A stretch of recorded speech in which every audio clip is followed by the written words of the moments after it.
चुनाव आयोग ने ईवीएम पर फैक्ट के साथ विपक्ष को दिया मुंहतोड़ जवाब। सभी लोग पूछते हैं जब पेजर से उड़ा देते हैं तो ईवीएम को कैसे हैक नहीं कर सकते, ये भी पूछते हैं। जब कोई किसी कंट्री में पेजर से उड़ा दिया तो ईवीएम हैक हो जाएगी। अरे भाई, पेजर कनेक्टेड होता है, ईवीएम कनेक्टेड नहीं होती। कांग्रेस के आरोपों को इलेक्शन कमीशन ने बताया बेतुका, कहा ईवीएम 100% सुरक्षित है। जहां तक ईवीएम्स और इन सबका प्रश्न है वो 100% फुल प्रूफ है, मैं कई बार बता चुका हूं। महाराष्ट्र में चुनाव की तारीखों के ऐलान से बौखलाए संजय राउत। हम चुनाव आयोग से इतनी अपेक्षा करते हैं कि आप इस राज्य का चुनाव हरियाणा जैसा मत करिए। क्या चुनाव से पहले ही महाविकास अघाड़ी को सताया हार का डर? महाराष्ट्र और झारखंड की चुनावी महासमर की तारीखों का ऐलान हो चुका है, क्योंकि लगातार कई दिनों से इन तारीखों को लेकर के सस्पेंस चल रहा था, जो कि आज खत्म हो गया है।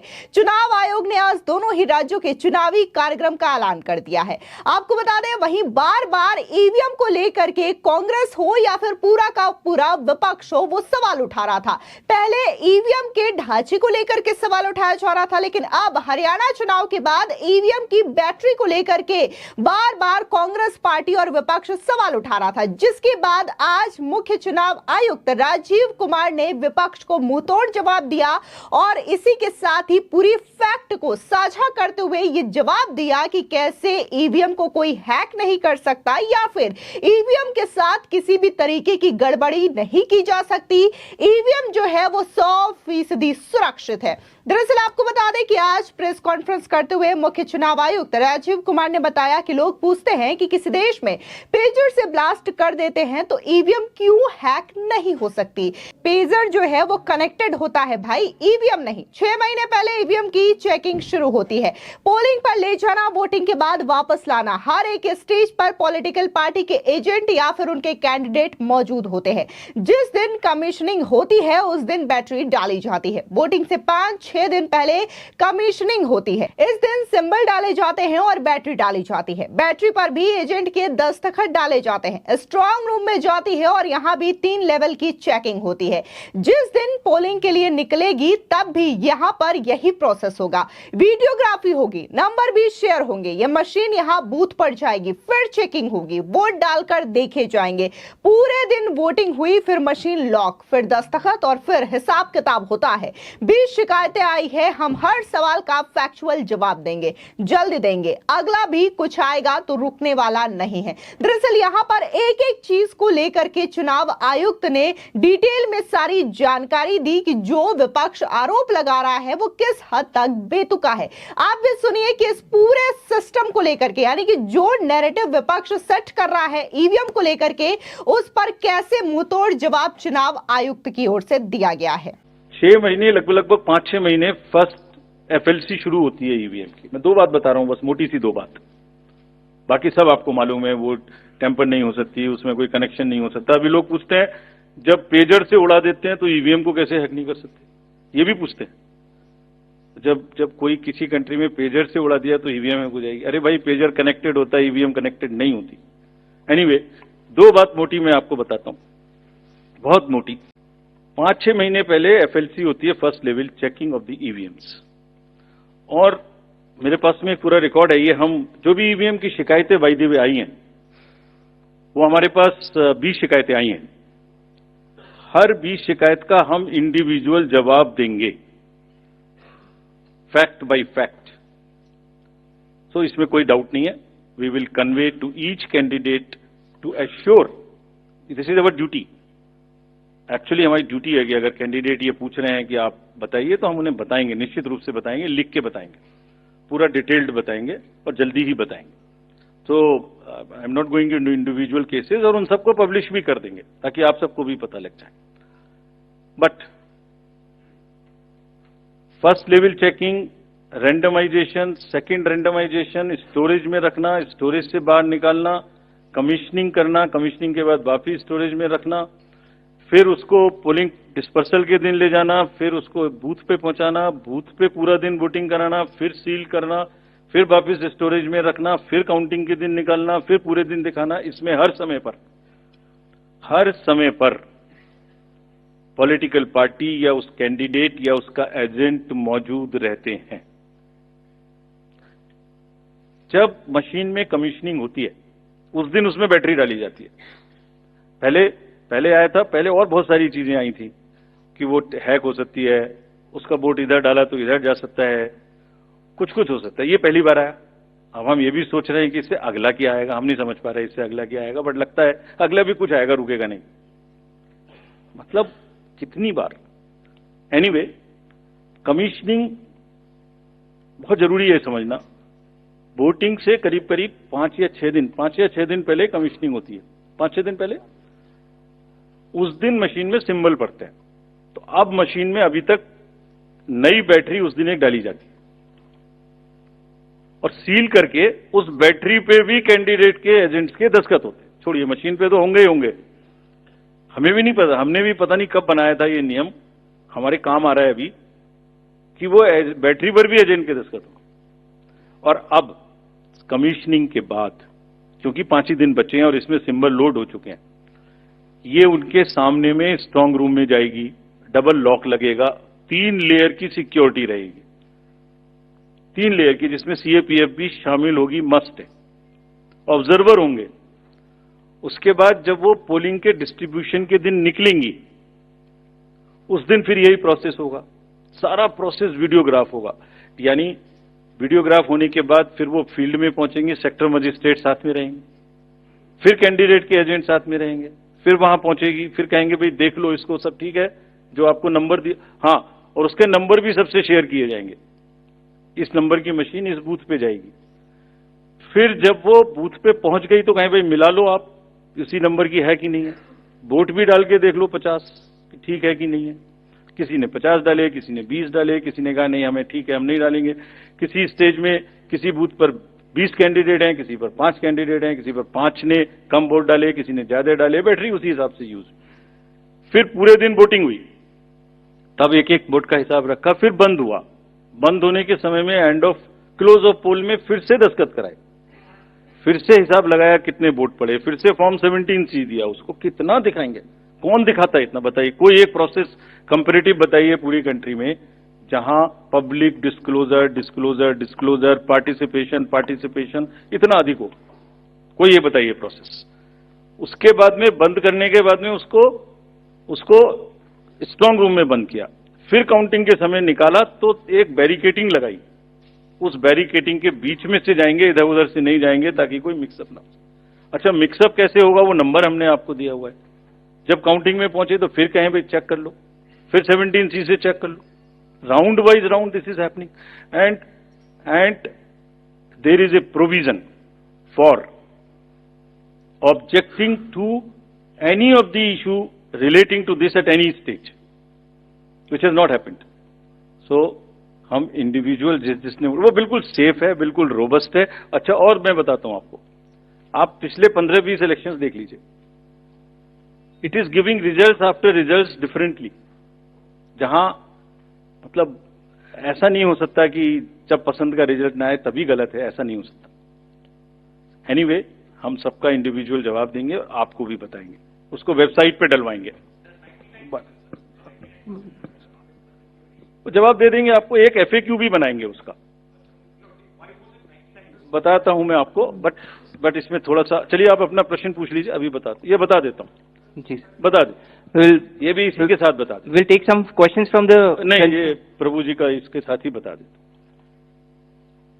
जैसे मैंने पहले बताया, ये एक सिंगल यूज बैटरी है। जब ये पड़ेगी तो 5-6-7 दिन के लिए इस्तेमाल होगी। इसकी जैसे आपके कैलकुलेटर में बैटरी है, I mean it is not mobile का बैटरी जो एवरी दिन चार्ज होगी, it is like calculator battery, 5 साल तक चलती रहेगी। जब शुरू हुई तो मान लिया वो 100% थी, और वो धीरे धीरे यूज डिसयूज, कितना एक्सटेंसिव यूज, कितना ग्राफ किया, सबसे यूज होती रहेगी 10 साल के बाद तक, 5 साल तक। 5 साल में जब बंद होगी तो पता लगा उससे पहले 3-4% थी, आपको पता नहीं लगेगा, सडनली बंद हो जाएगी। बट हमने प्रोविजन बनाया हुआ है कि जब इनिशियल ये शुरू होगी तो इसकी 2 चीज हुई, एक परसेंटेज ऑफ चार्ज, एक output. Output is in terms of voltage. It's a very low required voltage which the machines require.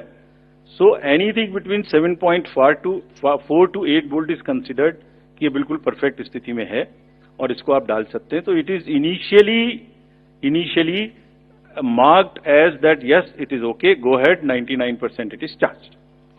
Now, after commissioning के समय में भी मॉक पोल की जरूरत है, पोलिंग स्टेशन में भी मॉक पोल की जरूरत है, नंबर ऑफ कैंडिडेट्स भी अलग अलग है. सो ये एवरीथिंग कैन डिफर डिफरेंटली. और जब भी वोल्टेज 7.4 से नीचे आएगी तभी ये एक्चुअल वो दिखाना शुरू कर देगी. This is how it is designed. And अगर 5.4 या कोई परसेंटेज है उसके आस 5.8, जब 5.8 पर आएगी तो ये सिग्नल देगी, जैसे गाड़ी सिग्नल देती है येलो बटन दबा के कि अब ये बंद होने वाली है, so please replace. This is what it is. But for general, जिससे कि टेक्निकल लोग भी इसका एग्जामिन कर सकें, आप लोग भी जान सकें, हम इसका एक बिल्कुल डिटेल बना के, जितना मैंने बताया इससे भी ज्यादा विस्तार में, इसको FAQ में डालेंगे. और जो भी सदस्य गणों ने, जो कंटेस्टिंग कैंडिडेट्स ने हमसे पूछा है और जो पार्टीज ने हमसे पूछा है, उनका हम बहुत इज्जत के साथ, बहुत सम्मान के साथ पूरा जवाब देंगे. और जैसे जैसे आरओज अपना अपना जवाब दे देंगे, we have asked all ROs 20 कि आप सब डॉक्यूमेंट करिए, सब बताइए कि कब कमीशनिंग हुई, सब बताइए कौन कौन साथ में था, पूरा डिटेल विस्तार बनाइए, पूरी प्रोसेस एंड टू एंड. और बनाने के बाद माननीय कैंडिडेट को आप जवाब दीजिए. दिस इज योर ड्यूटी इन लोकतंत्र. अगर कोई पूछ रहा है तो आप जवाब दें, हम उसका जवाब देंगे. और जवाब देने के बाद कंपाइल करके हम आपको भी सबको बताएंगे, इसको बताएंगे. इसके अलावा मुख्य चुनाव आयुक्त राजीव कुमार ने कहा कि पहले भी कई बार साबित हो चुका है कि ईवीएम सही है, इसमें किसी भी तरीके की कोई दिक्कत नहीं है. ईवीएम 100% फुल प्रूफ है, उसके साथ ऑनलाइन छेड़छाड़ नहीं किया जा सकता. ये बात साबित हो चुकी है. एक बार आप भी सुनिए कि जब प्रेस कॉन्फ्रेंस में जाने से पहले उनसे ईवीएम को लेकर के सवाल पूछा गया तो मुख्य चुनाव आयुक्त ने क्या कहा. जहां तक ईवीएम्स और इन सबका प्रश्न है वो 100% फुल प्रूफ है, मैं कई बार बता चुका हूं. वहीं दूसरी ओर आपको बता दें कि झारखंड और महाराष्ट्र में चुनावी महासमर का ऐलान हो चुका है, लेकिन अब पहले से ही शायद महाविकास अघाड़ी को हार का डर सताने लगा है, जिसकी वजह से महाराष्ट्र में हुए चुनावी तारीखों के ऐलान से संजय राउत बौखलाए हुए नजर आ रहे हैं. दरअसल संजय राउत ने इस चुनाव की तारीखों के ऐलान पर प्रतिक्रिया देते हुए कहा कि हमें चुनाव का इंतजार था, चुनाव की घोषणा हो गई है, हम तैयारी में लगे हुए हैं. हम चुनाव आयोग से इतनी उम्मीद करते हैं कि वो हरियाणा की तरह इस राज्य में चुनाव ना कराएं. पूरे देश की जनता देख रही है कि हरियाणा में क्या हुआ, चाहे ईवीएम हो या फिर पोस्टल बैलेट, जो हुआ वो सबने देखा. पैसों का खेल चलेगा, पुलिस और सिस्टम का इस्तेमाल होगा. अगर चुनाव आयोग खुद को निष्पक्ष मानता है तो उसे निष्पक्ष चुनाव कराने होंगे. सुनिए संजय राउत क्या कुछ कह रहे हैं. मोदी जी उस वक्त विदेश में नहीं है तो सिंगल फेस में कर लिया. महाराष्ट्र बड़ा स्टेट है, 288 विधानसभा क्षेत्र है और इंतजार था कब डेट करेंगे या चुनाव करेंगे, चुनाव नहीं करेंगे, कुछ भी कर सकते हैं. तो चुनाव की घोषणा हुई है तो अभी हम सब लोग तैयारी में लगे हैं.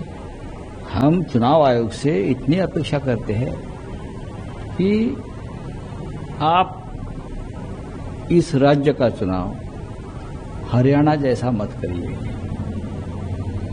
हरियाणा में जो हुआ है पूरी देश की जनता देख रही है, चाहे ईवीएम हो, चाहे पोस्टल बैलेट हो, चाहे जो सत्ताधारी पार्टी की जो सब सामने आई है बातें. महाराष्ट्र में ज्यादा हो रहा है, पैसों का खेल चलेगा, पुलिस का और यंत्रणा का भी मिसयूज होगा.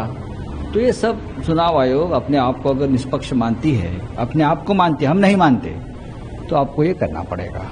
तो 20 तारीख को वोटिंग और 23 तारीख को काउंटिंग, और आज चुनाव आयोग ने यह भी कहा कि ईवीएम फुल प्रूफ है और आपको ईवीएम पर संदेह है. ईवीएम फुल प्रूफ नहीं है. हम लोकसभा में कोई इस बारे में आक्षेप नहीं लिया था, लेकिन हरियाणा के बाद फिर एक बार ईवीएम के बारे में लोगों के मन में शंका पैदा हो गई है। जो मुद्दे कांग्रेस पार्टी ने हरियाणा के बारे में सामने लाए हैं, उसके ऊपर चुनाव आयोग अपना खुलासा नहीं दे पा रही है। एक सवाल सर, और जाहिर तौर पे चूंकि आप लोग का महाविकास आघाड़ी, क्या लगता है कि चुनाव में जो परफॉर्मेंस लोकसभा में आप लोग का रहा है वो विधानसभा में रिपीट होगा? उससे ज्यादा अच्छा रहेगा महाराष्ट्र में, क्योंकि महाराष्ट्र में किसी भी हालत में सरकार बदलेगी। ये जो अनकॉन्स्टिट्यूशनल सरकार जो बनी है, मोदी, अमित शाह और सुप्रीम कोर्ट के समर्थन से जनता उसको खत्म कर देगी। लेकिन जिस तरह से दो राज्यों में, झारखंड में और महाराष्ट्र में, क्या जो इंडिया ब्लॉक है मिलजुल के कोई समस्या नहीं है। महाराष्ट्र में महाविकास आघाड़ी इंडिया ब्लॉक है। कांग्रेस, राष्ट्रवादी कांग्रेस, शिवसेना, 3 पार्टी जैसे लोकसभा में चुनाव लड़े वैसे विधानसभा में एक साथ चुनाव लड़ेंगे। एक आखिरी सवाल सर, आपकी पार्टी कितने सीटों पर विधानसभा का चुनाव है? देखिए, ये आंकड़ों का खेल नहीं है, जीतने का खेल है। जो कोई भी अगर कोई सीट जीतता है तो सीट उसको मिलेगी। मुझे 200 लड़ना है, मुझे 50 लड़ना है, ये नहीं। जो जीतेगा उसकी सीट है। तो जीतता है डेफिनेटली हम जीतेंगे, हम लड़ेंगे, जीतेंगे और सरकार बनाएंगे। दरअसल आपको बता दें कि जब से हरियाणा में चुनाव हुए हैं, बीजेपी ने जीत की शानदार हैट्रिक लगाई है। उसके बाद से ही पूरा का पूरा विपक्ष बौखलाया हुआ है। खासकर कांग्रेस पार्टी के कई सारे शीर्ष नेता, फिर चाहे वो पवन खेड़ा हो या फिर राष्ट्रीय दल भी हो, वो कई दफा ईवीएम को लेकर के सवाल उठा चुके हैं। पवन खेड़ा तो बकायदा ये तक मांग करते हुए नजर आए कि हरियाणा की 20 विधानसभा सीटों पर फिर से चुनाव कराया जाए, क्योंकि यहाँ पर ईवीएम में गड़बड़ी की गई है, बैटरीज में गड़बड़ी की गई है। लेकिन आज चुनाव आयोग ने बकायदा इन तमाम जो आरोप लगाए जा रहे हैं विपक्ष की ओर से, उसका मुंहतोड़ जवाब देते हुए यह कहा है कि ईवीएम 100% सुरक्षित है, इसमें किसी भी तरीके का छेड़छाड़ नहीं किया जा सकता। और यह जवाब उन लोगों के लिए भी है जो कि पेजर को लेकर के यह सवाल उठाते हैं कि जब पेजर से कहीं पर अटैक किया जा सकता है तो आखिर ईवीएम से गड़बड़ी क्यों नहीं की जा सकती। तो यहां पर भी पूरे फैक्ट के साथ चुनाव आयोग ने जवाब दिया कि कैसे पेजर और ईवीएम दोनों ही डिफरेंट चीजें हैं और दोनों में किस तरीके से छेड़छाड़ की संभावना हो सकती है। आपको बता दें कि महाराष्ट्र में 288 विधानसभा सीटें हैं और सरकार बनाने के लिए किसी भी गठबंधन को 145 सीटें चाहिए होंगी। वहीं झारखंड में विधानसभा की 81 सीटें हैं और सरकार बनाने के लिए किसी भी दल को 42 सीटों की आवश्यकता होगी। चुनाव तारीखों की बात करें तो महाराष्ट्र में एक चरण में चुनाव 20 नवंबर को होंगे, वहीं झारखंड में 2 चरणों में चुनाव होंगे। इस राज्य में 13 और 20 नवंबर को वोट डाले जाएंगे। इन दोनों ही राज्यों के नतीजे एक साथ यानी कि 23 नवंबर को नतीजे जारी कर दिए जाएंगे। फिलहाल जो पक्ष है या फिर विपक्ष है वो पूरी तरीके से इन चुनावों की तैयारियों में जुटी हुई है और चुनावी बिगुल बजने के बाद अपनी अपनी कमर कस ली है। फिलहाल इस पूरे मामले को लेकर के आपकी क्या राय है, कमेंट सेक्शन में जरूर बताएं।